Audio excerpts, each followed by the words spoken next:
सिद्धेभ्यः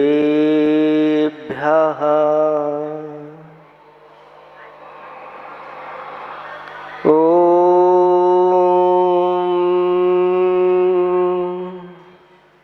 नमः सिद्धेभ्यः ॐ नमः सिद्धेभ्यः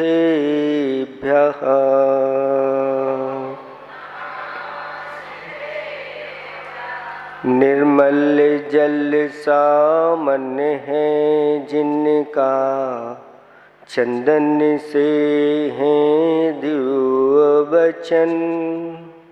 अक्षत सम अक्षत है श्रद्धा सुमनो सा सुंदर है तन। नैवेद्य चरित्र ज्ञान है दीपक बसु विधि करते धूप दहन। ध्यान सुफल है अर्घ्य समाधि मुनिवर तुमको नित्य नमन। अनर्घ्य पद को पाने गुरुवर मेरा अर्घ्य समर्पित है। एक जीवन क्या सौ सौ जीवन गुरुवर तुम्हें समर्पित है। ऋषिवर तुम्हें समर्पित है। देवादिदेव 1008 कैवल्य कमलापति श्री आदिनाथ भगवान की। देवादिदेव 1008 चैतन्य चमत्कारी चिंतामणि पारसनाथ भगवान की। देवादिदेव 1008 वर्तमान शासन नायक महावीर भगवान की। परम पूज्य 108 आचार्य प्रवर गुरुवर श्री विद्यासागर जी महाराज की। 3 कमलों करोड़ मुनिराजों की। धर्म स्नेही भव्यात्माओं, अभी जैसे भैया जी ने कहा कि बता दो रास्ता क्या है। प्रभु तो मौन बैठे हैं, लेकिन प्रभु ने ही रास्ते बताए हैं। उनकी दिव्य धुनी में कितने रास्ते खिले हैं। आप लोग स्वाध्याय करते हैं, भगवान ने कितने रास्ते बताए हैं। 2 ही रास्ते हैं, एक रास्ता नहीं, 2 रास्ते हैं। आप लोग भक्तामर स्तोत्र पढ़ते हैं, स्वर्गापवर्ग गम मार्ग विमार्गेणेष्टः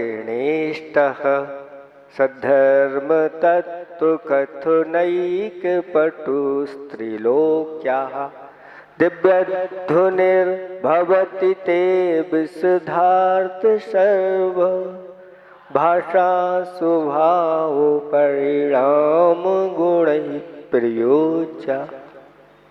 इसमें क्या बताया? स्वर्गापवर्ग गम मार्ग, भगवान की दिव्य धुनी में एक स्वर्ग जाने का मार्ग बताया, दूसरा अपवर्ग यानी मोक्ष जाने का रास्ता बताया। आप लोगों के लिए 2 रास्ते चुनना है। एक स्वर्ग का रास्ता है, दूसरा मोक्ष का रास्ता है। तीसरा रास्ता आप लोगों के लिए नहीं बताया, क्योंकि और रास्ते अनेक प्रकार के दुखों में डालने वाले हैं। आप सुख चाहते हैं कि दुख? सभी जीव सुख चाहते हैं, दुख से सभी डरते हैं, लेकिन बिरले ही जीव होते हैं जो सुख की कार्य करते हैं। आचार्य भगवंतों ने कहा वित्तशीलम तपोदानम संयमोर हर्त पूजनम। वित्तशीलम तपोदानम संयमोर हत पूजनम। विच्छते दुखम सर्व प्रोक्त मेतत न संशया। ये 6 चीजें ऐसी हैं जो दुख को संपूर्ण रूप से नाश करने में समर्थ है। सबसे पहले रखा व्रत। जो अपने जीवन में इन व्रतों को करने वाला होता है, आगे जाकर के उसके लिए सुख ही सुख मिलता है। अब 2 दिन बाद क्या आने वाला है?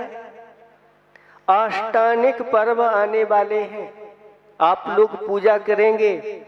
कार्तिक फाल्गुन साड़ के अंत 8 दिन माही नंदीश्वर सुर जात हैं, हम पूजे ये ठाएं। आप लोग वहां नहीं जा सकते, लेकिन यही बैठे बैठे जो देव पुण्य का संचय वहां करते हैं, जो देव कर्म की निजरा वहां करते हैं, आप लोग भी वही कार्य कर सकते हो। लेकिन इसका महत्व आप लोगों को अच्छी तरह से हृदय में बैठा नहीं है, क्योंकि ये पर्व कहलाते हैं और ये पर्व शाश्वत पर्व हैं। परूषण पर्व शाश्वत है क्या? बोलो, शाश्वत है? इसके बारे में सुनते हैं कि ये यहाँ पर भरत क्षेत्र में काल परिवर्तन होता है और काल परिवर्तन होने के साथ इनका भी ये प्रारंभ होता है, बाद में भोगभूमि चली जाती है आदि आदि करके। तो इनको शाश्वत नहीं कहा। अष्टमी चतुर्दशी को शाश्वत कहा और साथ में अष्टानिक पर्वों को शाश्वत पर्व कहा। वर्ष में 3 बार ही अष्टानिक आते हैं और ये 4 महीने के अंत में आते हैं। यानी ऋतु परिवर्तन जब होता है तब ये उसके संधि काल में आ जाते हैं। जैनागम में संधि काल का बड़ा महत्व है। प्रतिदिन कितने संधि काल आते हैं? दिन दिन के ले लें तो 3 संधि काल कहा है। एक सुबह का संधि काल, एक मध्याह्न का संधि काल और एक सायं का संधि काल। इन संधि कालों में आचार्य भगवंतों ने कहा कि इनमें सारे पाप कार्य छोड़ देना चाहिए, सारे सांसारिक कार्य छोड़ देना चाहिए। इन संधि कालों में विशेष रूप से धर्म की आराधना करना चाहिए। अगर इन संधि कालों में हम सांसारिक कार्य करते हैं तो विशेष रूप से पाप कर्म का आश्रय होता है, विशेष रूप से बताया। और अगर इन संधि कालों में हम धर्म कार्य करते हैं तो विशेष रूप से पुण्य का संचय होता है और साथ साथ में पाप कर्म की निजरा भी होती है। ये पाप धोने के लिए संधि काल आते हैं। इसलिए आचार्य भगवंतों ने स्तोत्रों में लिख दिया कि वो लोग धन्य हैं जो भगवान तीनों संधि काल में आपकी आराधना करते हैं, सारे कार्य छोड़ करके। वो लोग इस पंचम काल में धन्य हैं, भव्य जीव है, ऐसा कहा गया है। कल्याण मंदिर स्तोत्र में आता है, धन्या ऐसे करके। धन्य है वो जीव जो ऐसी संधि काल में सारे संसारिक कार्य छोड़ करके भगवान आपकी आराधना करते हैं। ऐसे वह भव्य जीव उनको कहा गया है। ऐसे ही एक ऋतु के बाद दूसरी ऋतु आती है तो उसमें परिवर्तन होता है, और जब परिवर्तन होता है तो उसमें कुछ शारीरिक विकृतियां भी आती हैं।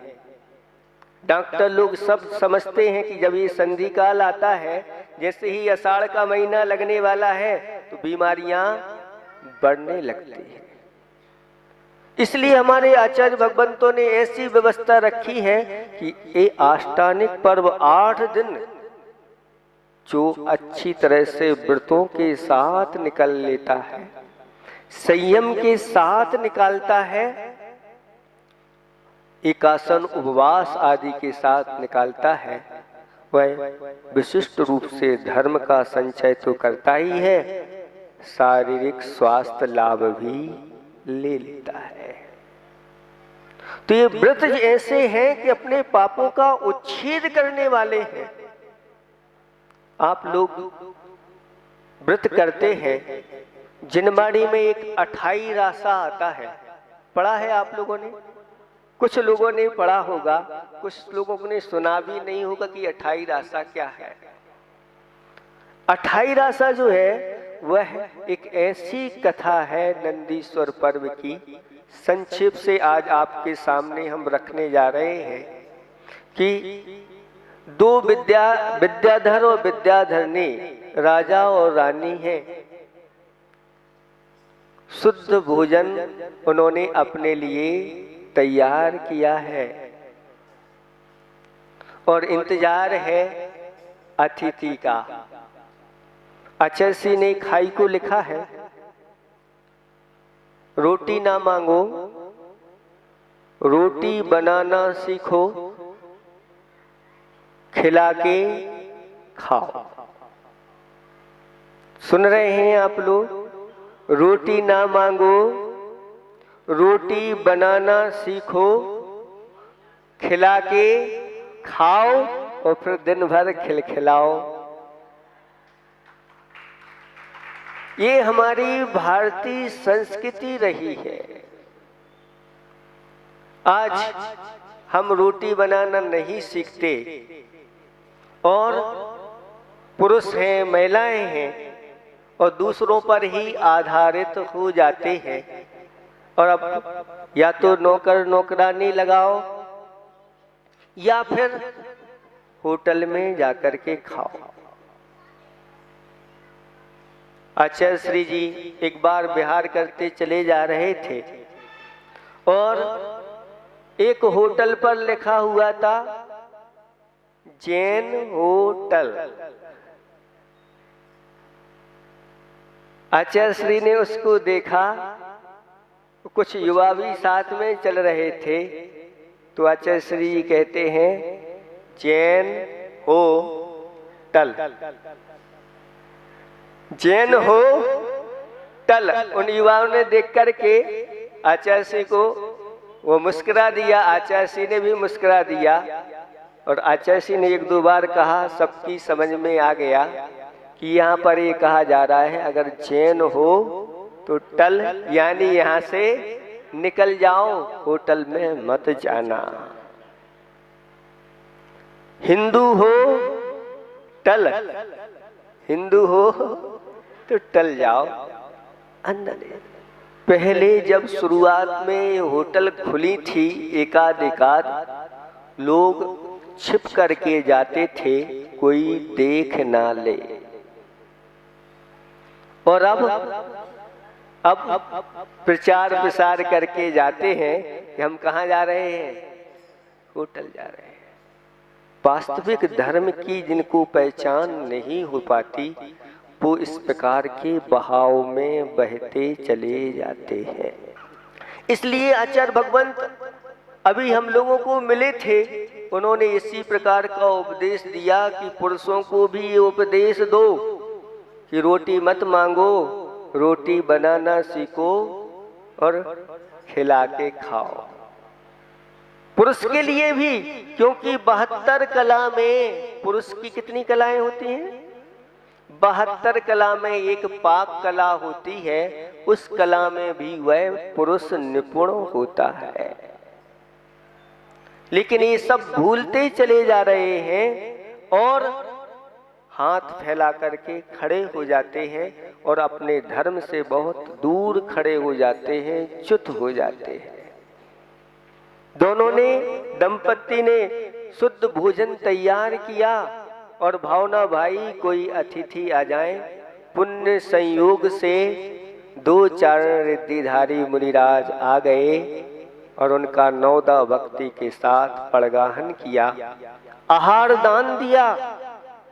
और आहार दान देने के बाद जैसे ही मुनिराज बाहर उच्चासन पर बैठे और देखा कि आकाश मार्ग से देवलोग चले जा रहे हैं जय जयकार करते हुए, तब राजा ने मुनिराज से पूछा कि ये देवगण कहाँ जा रहे हैं? तो महाराज ने कहा, कल से आष्टानिक ये पर्व लगने वाले हैं, ये देवगण उसी के लिए यहाँ से विहार करते हुए जा रहे हैं। और ये जाकर के वहां पर 8 दिन निरंतर नंदीश्वर दीप की पूजा आराधना करेंगे। पूरे के पूरे परिवार के साथ 8 दिन अपना सब कुछ छोड़ करके, और सिर्फ एक ही उनकी अंदर से भावना रहती है, इस पर्व को बड़ी भक्ति पूजा आराधना के साथ करना है। दिव्य दिव्य सामग्री लेकर के जाते हैं। दिव्येणे नाणेने, दिव्येणे गंधेणे, दिव्येणे अक्षेणे, दिव्येणे पुष्पेणे, दिव्येणे चुन्नेणे, दिव्येणे दीवेणे, दिव्येणे दूबेणे, दिव्य दिव्य सामग्री सारी लेकर के जाते हैं। और एक एक निकाय के देव एक एक दिशा में जाकर के वह पूजा आराधना करते। बहुत बड़ा ये दीप है, आप लोग पढ़ते हैं 163 कोड़ी योजन महा, 1,84,000 एक दिश में लहा। 163 करोड़ 84 लाख योजन एक दिशा में है। एक योजन में 6000 लगभग किलोमीटर होते हैं। उसका गुणा करो तो कितना प्रमाण निकलेगा, आप समझ सकते हैं।